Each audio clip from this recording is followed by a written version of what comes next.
JBN, we keep you informed. 2 high-powered rifles, ammunition and more seized in St. James. 5 persons have been taken into police custody for questioning in connection with the seizure of 2 high-powered rifles, a quantity of ammunition and other illegal items in the community of Hollywood, Norwood in St. James on Thursday afternoon. During an operation, members of the security forces seized an AK-47 assault rifle, a Colt M16 assault rifle, an AK-47 magazine, a M16 magazine, 76 5.56 cartridges, 5 9mm cartridges, 52 counterfeit US $100 notes, and 10 sheets of paper containing lottery scam paraphernalia. The operation is carried out at about 1 p.m.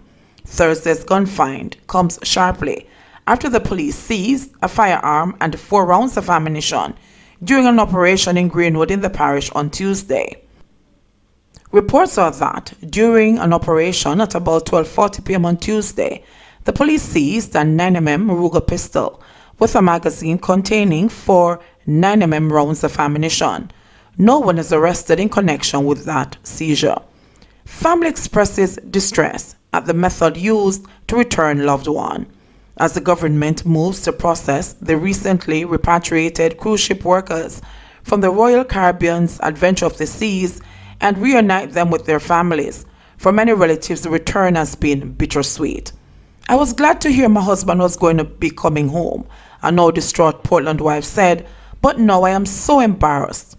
She shared that her husband was escorted home aboard a large yellow Jamaica Urban Transit Company JUTC bus, along with a police car with flashing blue lights and the soldiers brandishing guns.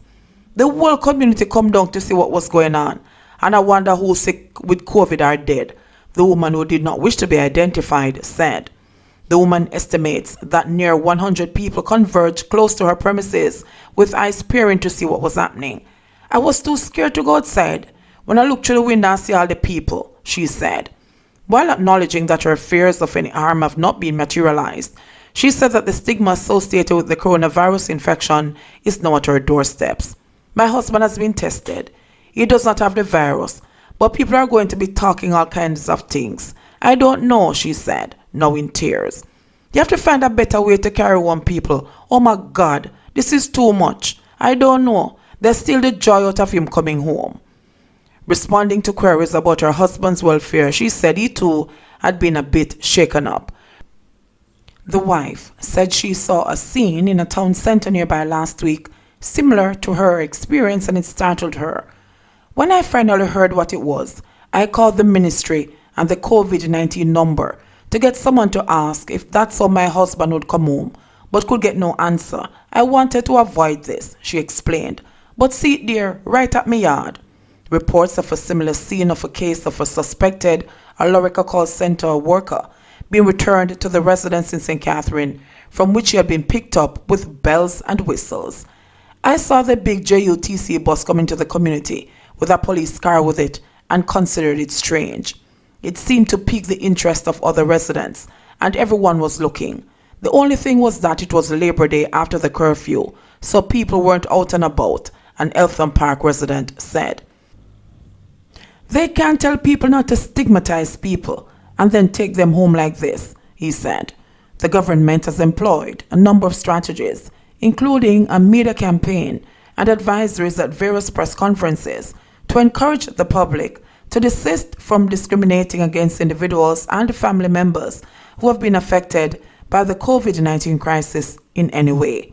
Health and Wellness Minister Dr. Christopher Tufton, in addressing reports of stigma and discrimination of health workers, urged at a recent virtual press conference that we must treat each other in a way that almost assumes that tomorrow we're going to need their support.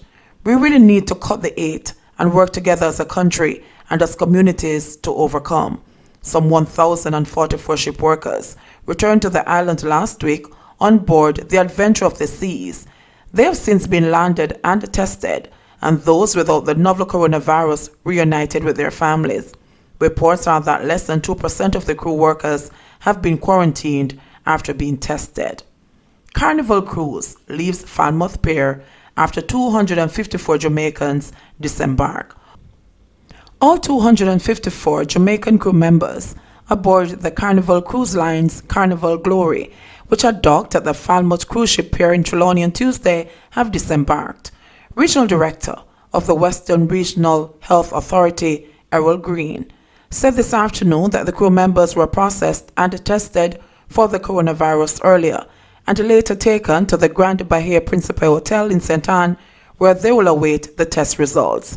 Those who test positive for the virus will be taken to government quarantine facilities, while the others will be required to home quarantine for 14 days. We just completed the disembarkation of 254 passengers, some of them who have already been processed or on their way to the hotel, Green said. The vessel has since left the port. Meanwhile, a Disney vessel with another batch of more than 400 crew members docked at the Falmouth port early this morning. Green said the Jamaicans on that vessel will be processed tomorrow. The arrival of the Disney and Carnival Glory ships follows that of Royal Caribbean Cruise Line's Adventure of the Seas, with 1,044 Jamaican crew members, and the Norwegian Cruise Line with 174 that have been docked, and the crew members processed at the Falmouth port over the past 10 days. Government eyes June resumption of regular commercial flights for Jamaicans. The Jamaican government has started discussions with various airlines for the resumption of commercial flights into the country starting in June. The country's ambassador to Washington, Audrey Marks, who would be crucial to such talks, made the disclosure in a statement on Thursday.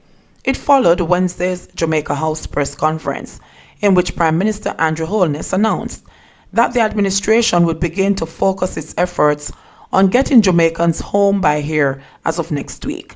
This after more than 1,500 Jamaicans who are crew members aboard several cruise ships were repatriated over the past week.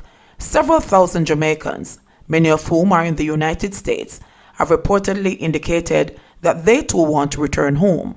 Many who went on business or vacation have been stuck overseas since the government closed the country's borders some 2 months ago to limit the spread of the coronavirus on the island. A high-level team has since been established to develop plans for the gradual reopening of the economy. We are pleased to update that the government of Jamaica and the various airlines are now in discussions for regular commercial flights to resume in June for returning Jamaicans, Marks said. She has advised persons with a valid ticket to travel to Jamaica in June to keep that booking. If you do not yet have a ticket, you may await the flight schedule so you can pick a convenient travel date accordingly, Marks added. The ambassador said that the government was using every opportunity to secure flights for persons with the most urgent situations to return home. As such, we have secured a chartered flight which will leave Florida later this week. As previously communicated, this is a controlled re-entry process. Persons traveling on this charter must accept the terms of mandatory state quarantine, Marks said. As the pace of reopening the country accelerates, and with tourism interests in particular itching to resume business, the Prime Minister has indicated that the mandatory 14-day quarantine period will be discontinued and the persons asked to instead quarantine at home. Meanwhile, Marks has advised Jamaicans wishing to return home that the authorities will be in touch via email to provide information for them to use to book their flights. Those desirous of returning must complete the JAM COVID travel authorization process.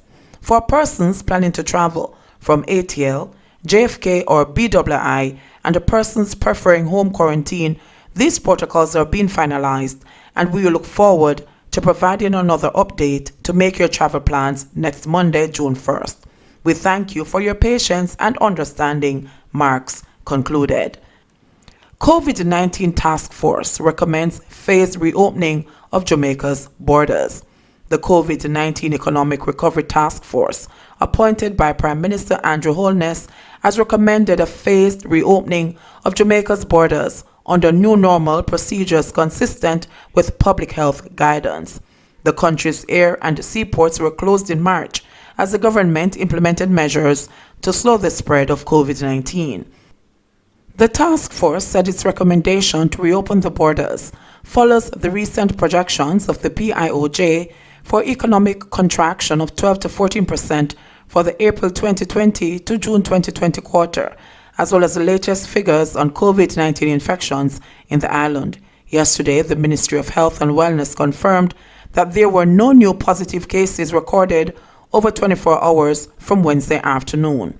The COVID-19 Task Force, chaired by Minister of Finance Dr. Nigel Clark, in a statement today suggested that international airports be opened firstly to Jamaicans who wish to return and then to others. Noting that Jamaica is a very open economy with approximately 80% of GDP from trading goods and services, the task force said it is impossible for economic recovery to begin without a gradual adjustment to border restrictions. The group said it recognized that attaining the levels of economic output and employment that the country had before the virus will take some time to attain once more. The path to economic recovery will not be quick, but it should begin now, while observing appropriate health protocols, it added.